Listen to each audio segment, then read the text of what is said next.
petit mot de la gauche, parce que François Pupponi parlait de l'union de la gauche, que certains élus pratiquent tous les jours. Il y a déjà du rififi du côté de la nouvelle Union populaire écologique et sociale, puisque Fabien Roussel, qui en fait partie, a demandé à Jean-Luc Mélenchon de retirer son investiture à Tahabouaf. On va écouter Fabien Roussel. Je comprends parfaitement et la colère et la candidature de Michel Picard. Et nous avons dit d'ailleurs à la France Insoumise qu'il y avait un problème. Nous continuons de discuter avec eux parce qu'effectivement, je ne comprends pas que la France Insoumise puisse présenter quelqu'un sous ses couleurs qui a été condamné en première instance pour injure raciale. Moi-même, j'ai déposé un texte de loi demandant à rendre inéligibles ceux qui avaient de telles condamnations. Alors il a fait appel, mais ça veut dire qu'il pourrait être condamné en deuxième instance et s'il était élu, devoir remettre son mandat. Ce n'est pas acceptable. C'est la raison pour laquelle nous demandons à la France Insoumise de revoir cette candidature. Voilà pour Fabien Roussel. Je précise qu'il avait traité Tahabouaf, Linda Kebab, syndicaliste policière d'arabe de service. François Pupponi. Non, mais, moi, sincèrement, il y a Fabien Roussel et puis il y a Olivier Faure qui fait la même chose sur la candidate socialiste dans le 20e arrondissement en disant c'est pas normal que Madame Simoneau soit candidate contre elle. Ce que je ne comprends pas, Simonet, pardon. Ce que je ne comprends pas, c'est que Fabien Roussel et Olivier Faure ont signé l'accord avec la liste des circonscriptions qu'ils ont accepté. Donc voilà. Visiblement, en rentrant chez eux, ils ont dû se faire un peu engueuler par les leurs.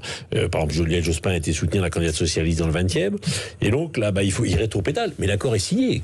Les candidats sont investis. Et donc, ils sont en train juste de dire oui, c'est pas bien, on n'est pas content, mais ils n'avaient qu'à pas signer. Ils n'avaient qu'à dire tant qu'on n'a pas ces deux noms, on ne signera pas. Et ils ont accepté. Maintenant, ils n'ont plus qu'à pleurer. Il ne reste plus que leurs yeux pour pleurer. C'est incompréhensible, Alexandre Chauveau, cette attitude de Fabien Roussel et à gauche. Moi, je pense que l'alliance peut tenir sur une majorité de circonscriptions. En revanche, c'est vrai qu'on voit qu'il y a plein de candidatures dissidentes un peu partout. En Occitanie avec Carole Delga, à Tahabouaf, c'est Vénissieux, mais aussi à Vaux-en-Velin ou à Villeurbanne, je crois. Villeurbanne, ouais.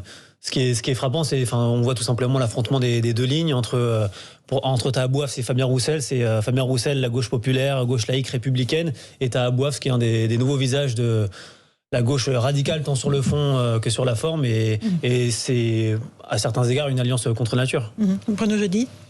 C'est-à-dire que Fabien Roussel défend un membre de son parti dans cette affaire face à un symbole, face à un symbole qui est Tahabouaf, qui a déjà, à mon avis, sur son nom, est un repoussoir pour une partie des socialistes. On en a entendu plusieurs ici, Calfon et d'autres, protester contre l'investiture accordée à ce jeune élu, ce jeune militant insoumis, qui a un passé notamment qui a insulté Linda Kebab, et donc c'est visiblement un point de fixation maintenant, voire un point de fièvre entre les communistes et les insoumis. Il y a plusieurs comme ça de points très compliqués. Les socialistes, eux, bataillent sur leur député du 20e arrondissement, qui est soutenu par Lionel Jospin, qui a décidé de faire campagne nuit et jour pour elle. Et donc là, on voit qu'il y a une difficulté. C'est Daniel Simonet, une proche de Mélenchon, qui avait été battue par la députée socialiste.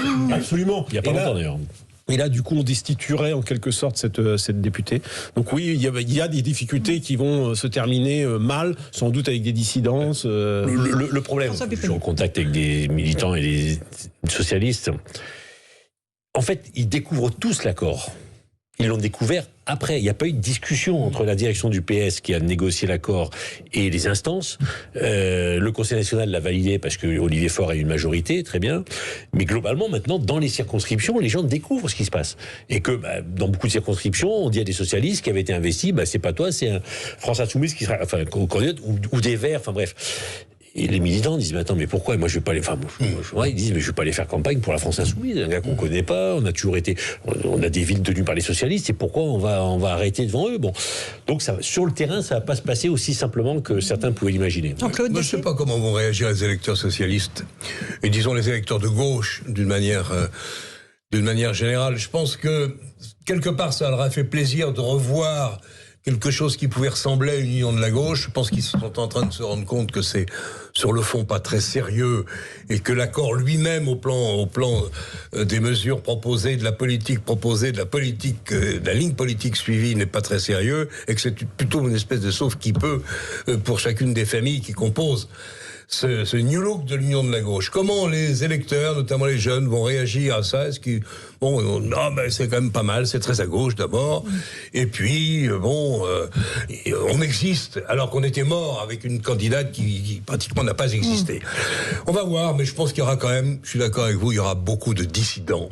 Et donc une mauvaise surprise, le Parti socialiste qui est assez optimiste parle entre 20 et 30 cas de dissidence qui ne pourront pas être réglés autrement que par l'exclusion. Allez, une petite pause, on se retrouve dans un instant. On écoutera Marine Le Pen qui a parlé de la fable Jean-Luc Mélenchon. On l'écoutera tout de suite.